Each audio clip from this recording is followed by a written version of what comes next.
Hello hello Fatima Shahnaz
ताकि उस बढ़ती मोहब्बत को कम कर सके।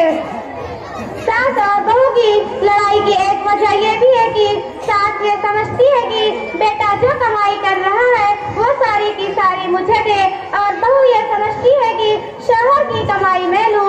बाज़ औरतें अपनी बहुओं पर इतना जुल्म करती हैं कि उनको कैद करके रखती हैं। अगर बहू को फ्रीज में रखी हुई चीज खानी है तो पहले सास से इजाजत लेनी पड़ती है। तो उन घरों में लड़ाई का होना जरूरी है। सास ये चाहती है कि बहू मुझे अपनी माँ समझे, लेकिन खुद ये नहीं समझती कि मेरी बहू मेरी बेटी की तरह है। अगर यही समझ ले तो घर में लड़ाई ना हो।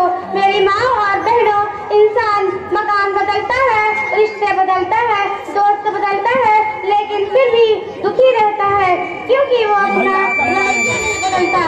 जब इंसान अपनी गलतियों का वकील और दूसरों की गलतियों का जज बन जाए तो फिर फैसले नहीं फासले होते हैं। फैसला आप लोगों के हाथ में है कि आप क्या करना चाहते हैं।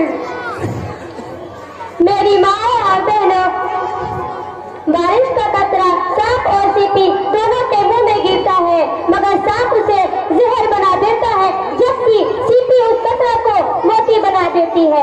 इसी तरह अल्लाह ज़बान सबको देता है, कोई जहर उगलकर पस्त रह जाता है, कोई मोती बिखेर कर बुलंद हो जाता है।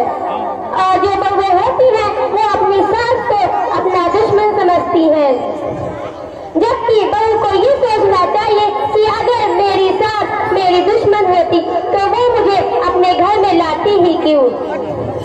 जब उसने मुझे अपनी बहू बना ली है तो वो मेरी दुश्मन नहीं बल्कि मेरी महसना है। उसका मेरे ऊपर एहसान है कि उसने मुझे अपने बेटे के लिए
सकती।